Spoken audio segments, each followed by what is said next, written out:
My name is Claire Reynolds.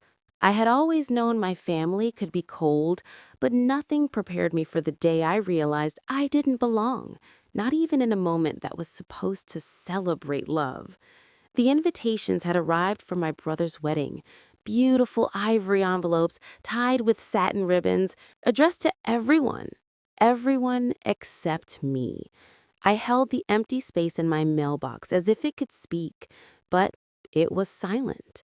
My mother's voice, sharp and unyielding, echoed in my mind. Claire, this event is only for those we truly cherish. Dad's laughter followed. Some people just don't fit in at family gatherings. And my aunt's smug grin haunted me further. Real family means those who matter. Simple as that. I remember sitting there, the envelopeless mail in my hands, feeling the familiar sting of rejection. All my life, I had been the shadow, the one people could overlook, the one expected to quietly support, never to be celebrated. And now, on a day that should have been filled with joy, I was invisible. But invisibility has a strange power. It allows reflection, distance, and sometimes clarity. That afternoon, I packed a bag. I booked a flight to a city I'd always dreamed of visiting. While my family planned their perfect day, I wandered cobblestone streets, watched the sunset bleed gold over rooftops, and tasted meals in quiet cafes where no one knew my name. Alone, but not lonely. For the first time in years, I realized I didn't need their approval to exist fully.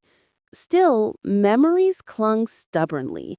My mother's sharp dismissal, dad's laughter, aunt's cutting words, they echoed in the quiet of my hotel room. Even miles away, the hurt lingered. And yet, the distance gave me perspective. If I had always been the family disappointment, why had they relied on me for every little favor? Why had I quietly handled their bills, their emergencies, their inconveniences, all while being reminded that I was unworthy? It was a bitter lesson, but a necessary one. And as I wandered that evening through narrow streets lit by antique lamps, I felt a quiet promise form within me. This time, I would not be used.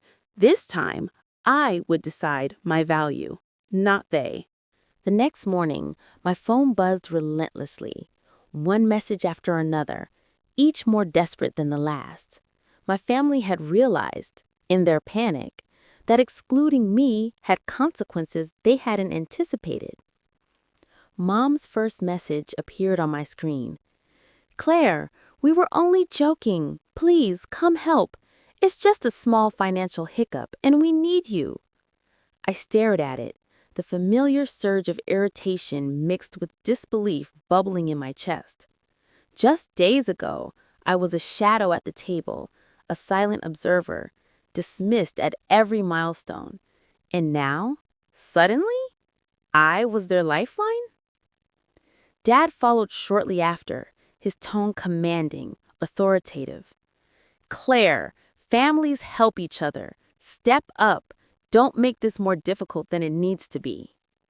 And Aunt Lydia, whose sharp tongue had often left scars, typed a message dripping with false concern. If you care about your brother at all, you won't let this wedding fail. He needs you. I read each message carefully, letting the words sink. Every syllable reminded me of the years I had been unseen, of the countless times I had quietly shouldered burdens that were never acknowledged. The audacity of their request after years of disregard was almost laughable. For a moment, I imagined rushing back, swooping in to save the day as I always had. But this time, I didn't move. Instead, I let the buzzing of my phone fade into the background. I lit a candle on the small balcony of my apartment, letting its flickering light reflect the calm I was cultivating inside. The city below hummed with life, oblivious to the chaos unfolding in my family's household. I thought back to every birthday they had forgotten, every graduation they had ignored, every crisis they had left me to manage alone. And I realized something crucial. Their crisis was theirs, not mine. The wedding that had seemed so important was built on their pride, their borrowed funds, and their assumption that I would always be available to fix things. Now their perfect facade was cracking, and I was no longer the glue they counted on. Hours later, my brother called. His voice trembled, a rare vulnerability replacing the arrogance I had known for decades. "Claire, we really need you. There's a $20,000 debt holding everything up. You're the only one who can help us. Please." I laughed, quietly but sharply, tasting the irony. For years, I had been invisible to them, and now, in their desperation, I had become essential. Yet the power I felt wasn't fueled by vengeance. It was fueled by clarity. I didn't respond immediately. Instead, I poured myself a cup of tea, stepped out onto the balcony, and breathed in the crisp evening air. The streets were alive with light, laughter, and the gentle hum of life moving forward, a life I was finally free to embrace. I realized with a deep and steady calm that absence could be more powerful than confrontation, that the wedding they had built on my exclusion was now a mirror reflecting their own fragility. I opened my journal and began to write, not messages for them, but reminders for myself. Exclusion reveals truth. Their desperation is proof of their reliance on me, not my failure. And as the words spilled onto the page, a sense of empowerment, quiet but unshakable, settled in my chest. For the first time, I was no longer the forgotten sibling. I was the one who had chosen freedom, and the next move was mine to decide. Days passed, and the messages kept coming, each one a reminder of the absurdity of the situation. My family had gone from treating me like I didn't exist to begging for help, their desperation almost tangible through the glowing screen of my phone. But I did not respond. Silence, I realized, was a weapon far more effective than anger or words. I spent the mornings wandering through sunlit streets, the afternoons in quiet cafes with books that smelled of paper and wisdom, and the evenings on my balcony, watching the city breathe beneath me. With each passing hour, a strange clarity settled over me. I had lived decades being the invisible pillar of this family, always giving, always fixing, always disappearing into the background. Now, they were forced to confront their own failure without my intervention. The irony was delicious, but it wasn't about revenge. It was about presence, or in this case, the deliberate absence of it. My brother, who had never truly seen me as an equal, called again one evening, his voice trembling with the thin veneer of composure. "Claire, please, we're running out of time. You know I wouldn't ask if it wasn't urgent. Just $20,000 and everything can go back to normal." I let the phone ring. I walked to the nearby park, watching children chase after pigeons, their laughter pure, untainted by manipulation or expectation. I realized that this, freedom, distance, the ability to choose where and with whom I invested my energy, was a joy I had never truly known. My thoughts drifted to the countless occasions I had sacrificed for their comfort. Times I had paid off overdue bills quietly, ensured medical expenses were covered without acknowledgement, and watched their pride swell as they took credit for successes I had orchestrated behind the scenes. This was the cycle I had lived in. Invisible labor, invisible gratitude, invisible me. And now, for the first time, I was visible, not in their eyes, but in my own. That evening, I posted a photo from my trip. The image captured the glow of a sunset spilling over rooftops, the kind of serene beauty that had nothing to do with them.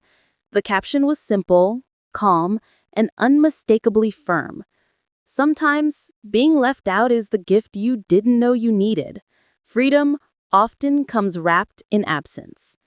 The response was immediate. Friends cheered, strangers reached out with messages of empathy, and even distant relatives sent quiet words of support. My family, meanwhile, was left in a growing panic.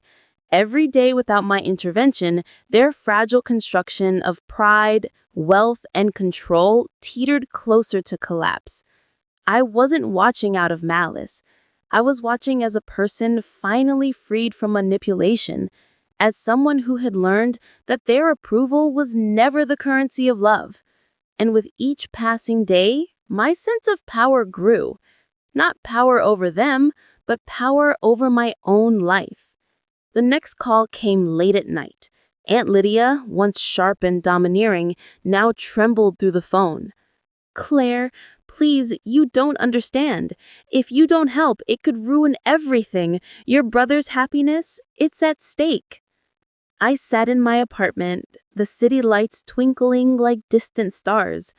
I took a slow breath and allowed the silence to stretch, letting her words hang unanswered. I realized that absence was no longer passive. It was active. It was a choice.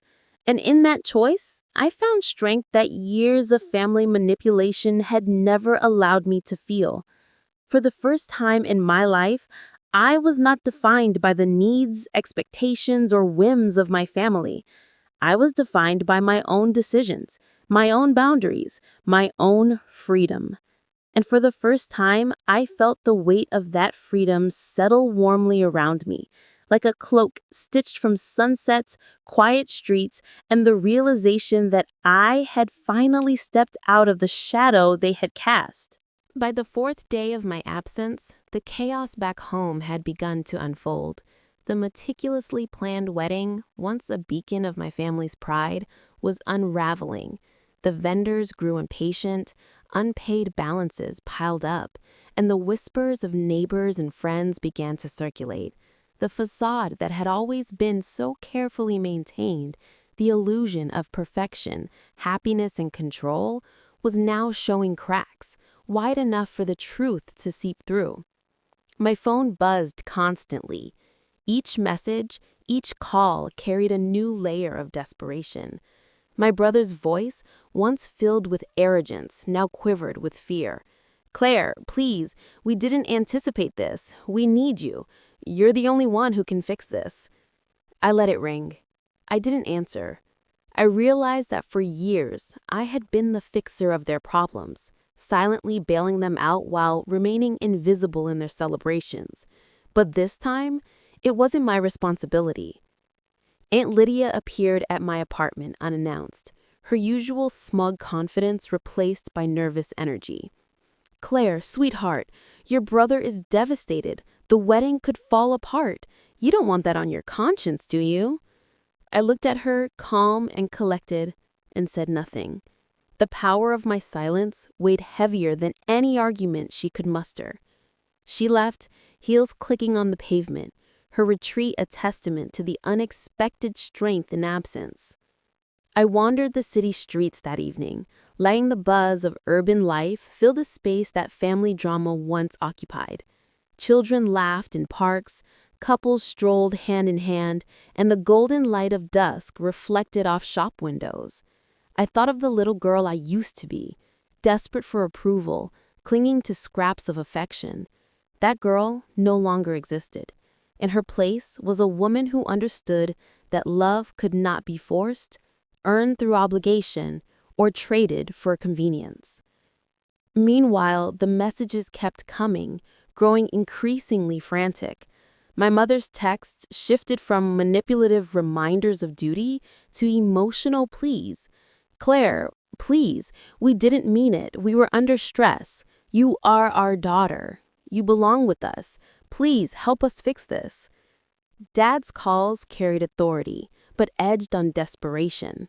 "Families support each other. You have the means. Step up. This is your responsibility."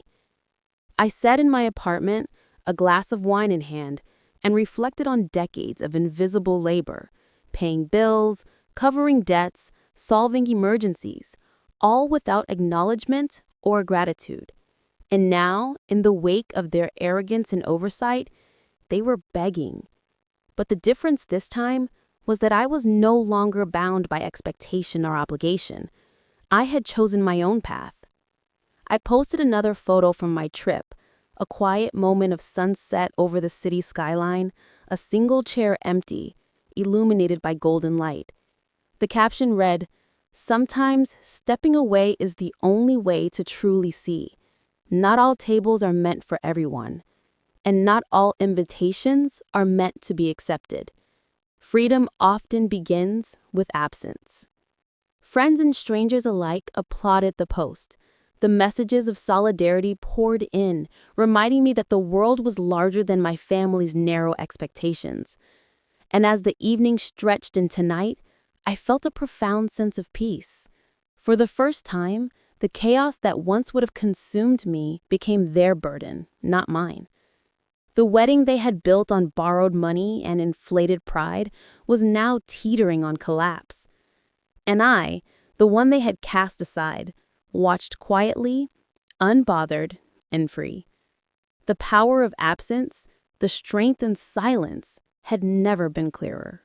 By the fifth day, the panic at home had escalated into full-blown chaos.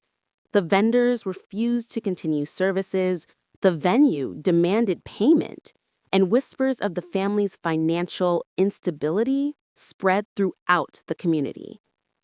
My family, who had once prided themselves on appearances and control, were now left exposed, scrambling for a solution they had long assumed I would provide. The irony was almost poetic. For years, I had been their invisible pillar, paying off bills, quietly managing emergencies, covering debts, all while being reminded that I was unworthy, the disappointment of the family. And now, when their perfect day teetered on the brink of disaster, the same people who had excluded me were desperate for my help. I stared at my phone as messages rolled in. "Claire, please, you're the only one who can save this. Your brother's life is in our hands. We can't go through with the wedding without you. Step up. Please, for family, help us now." Their desperation hung in the air like a thick fog, and for the first time, I didn't feel compelled to act. Instead, I chose silence. I poured myself a cup of coffee and walked to the balcony of my apartment, letting the city hum below me. Children played in the parks, couples strolled hand in hand, and life moved forward, oblivious to the family crisis that had once dominated my own existence. I realized then that the approval I had spent a lifetime chasing was meaningless. I was free. Aunt Lydia appeared again, her posture tense, eyes darting nervously. "Claire, you don't understand. If you don't help, everything falls apart. Your brother, his life, it's all at stake." I looked at her with calm detachment. Nothing I said could erase the years of exclusion, the countless times I had been overlooked, dismissed, and used. Her pleas were just another reminder that the family had built their life on my labor, and now they were powerless without it. That night, my brother called once more, his voice trembling with fear rather than authority. "Claire, we're begging. $20,000 and everything can continue. Please, you're the only one we can count on." I let the call go unanswered.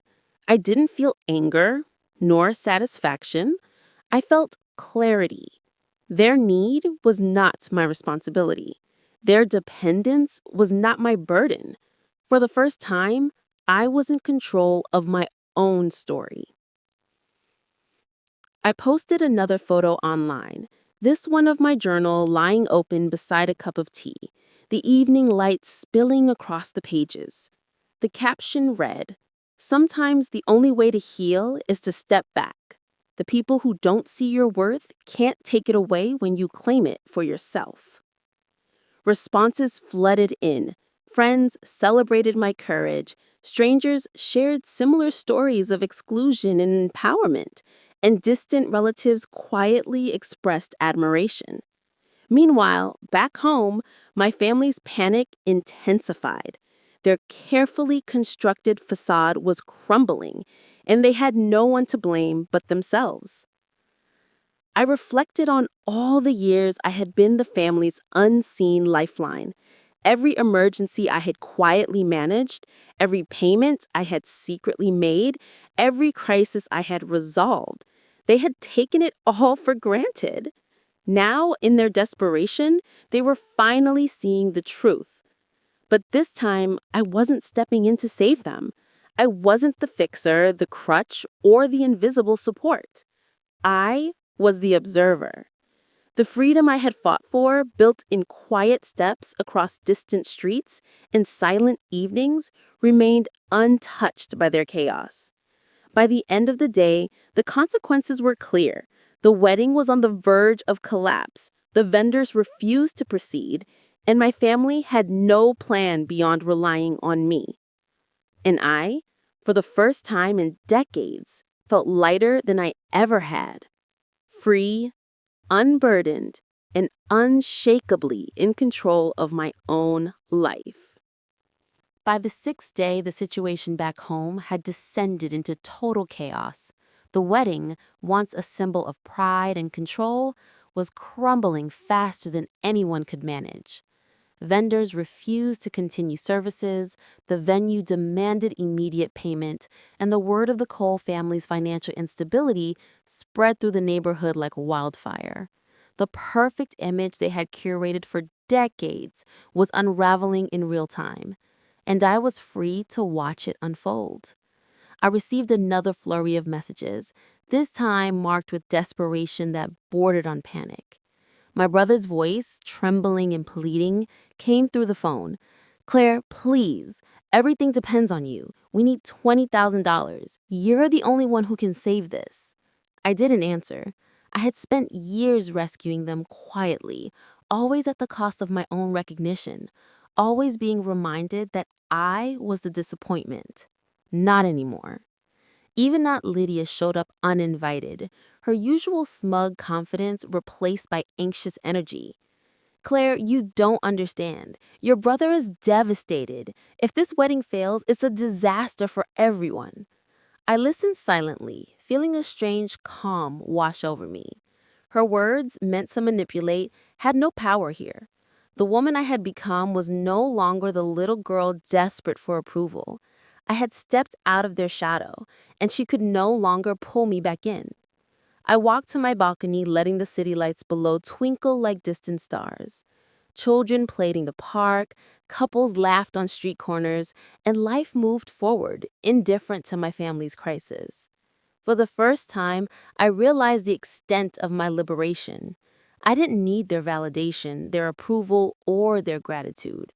The life I had built in their absence, quiet, deliberate, and free, was mine alone. The news came through social media the next morning.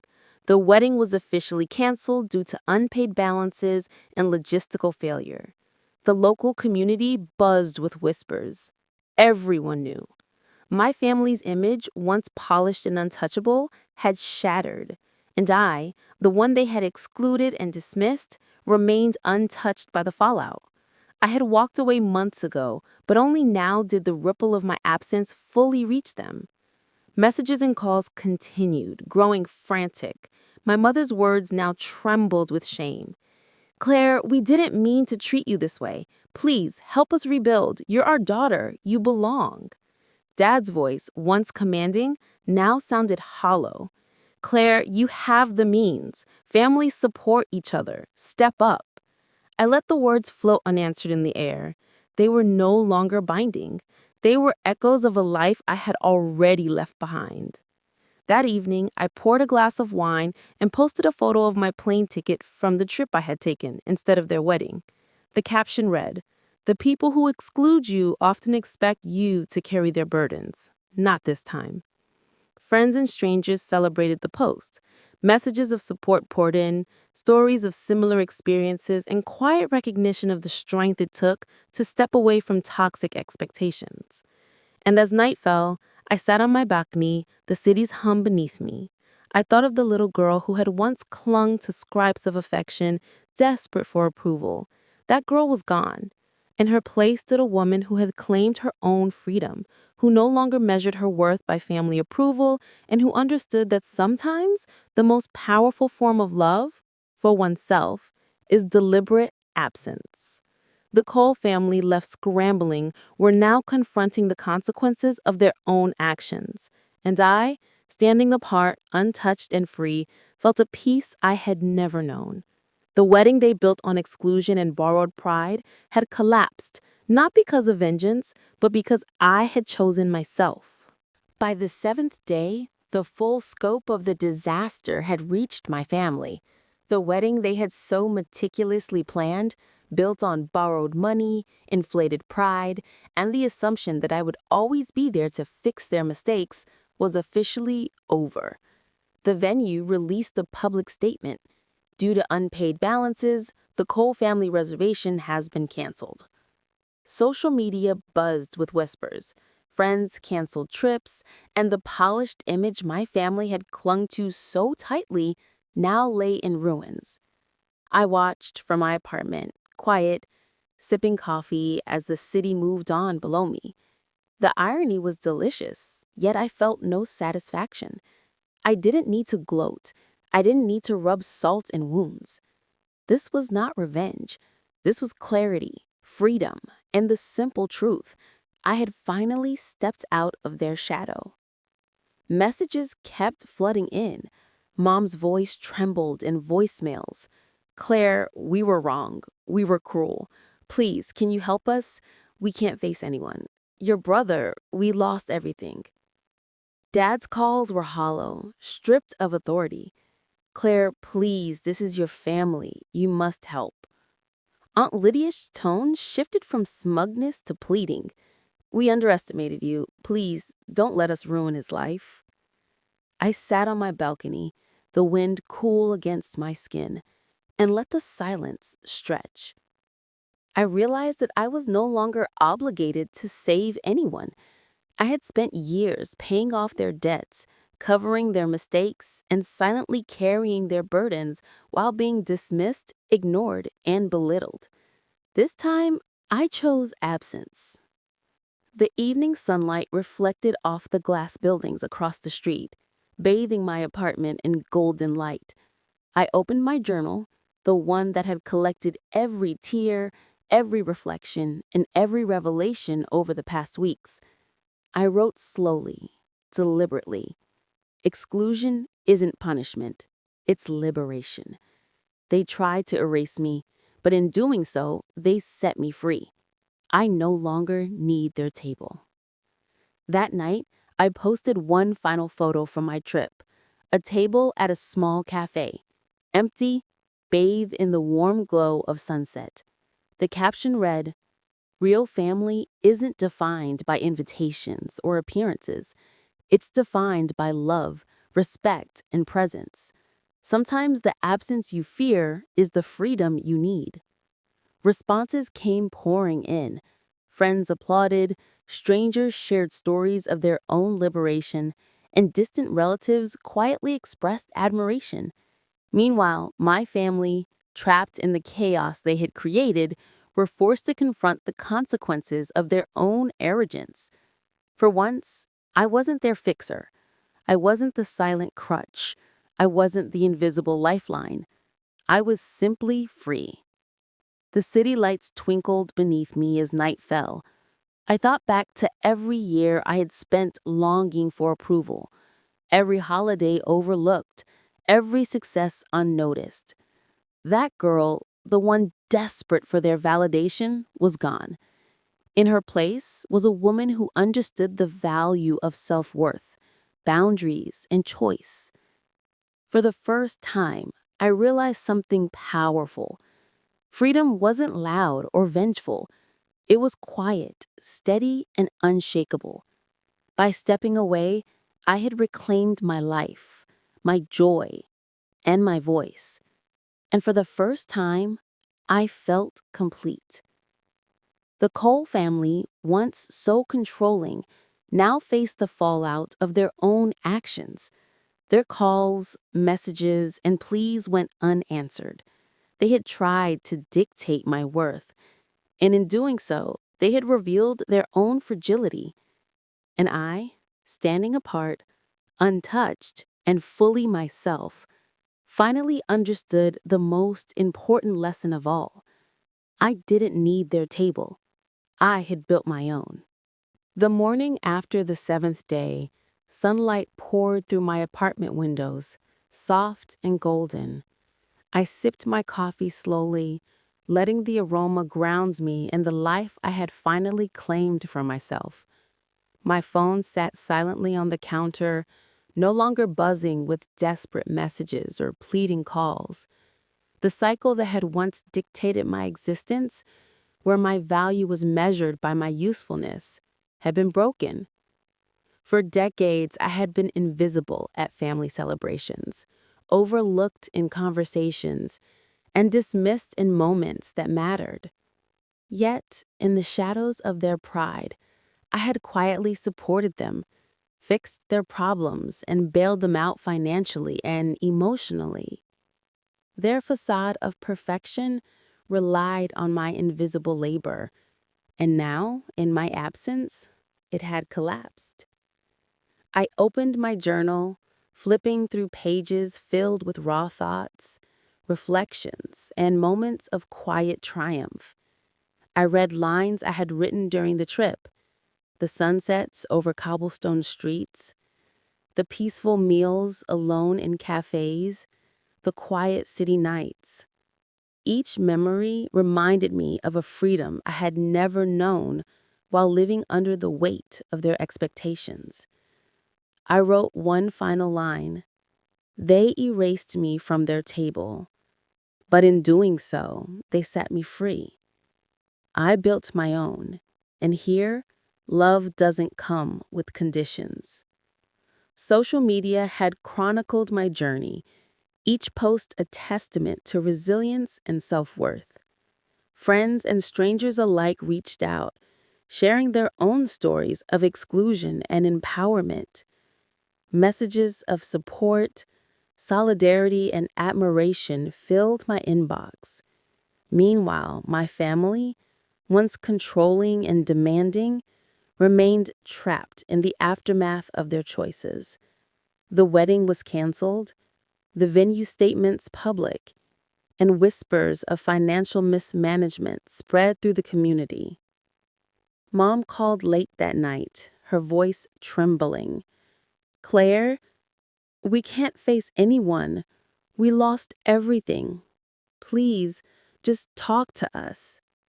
I didn't respond. Apologies given out of desperation were not healing, they were survival. I had learned that true closure didn't come from their recognition, but from my own acceptance and freedom. Dad's voice followed shortly after, cold and commanding in tone. "Claire, you've made your choice. Don't bother coming back." I let the silence stretch, letting the weight of their words settle without affecting me. The girl who once feared being disowned no longer existed. The woman I had become was grounded in her own value, independent and unshakable.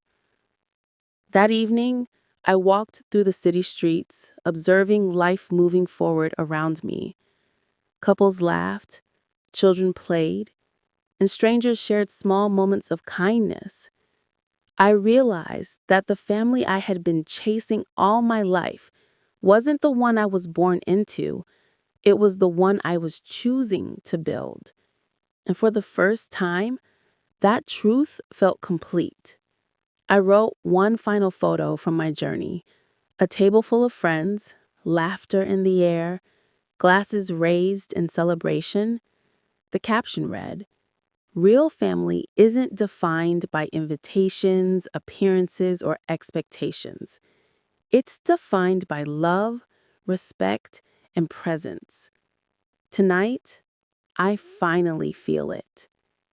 The response was instant. Comments poured in, friends cheered, strangers shared their stories, and distant relatives quietly expressed admiration.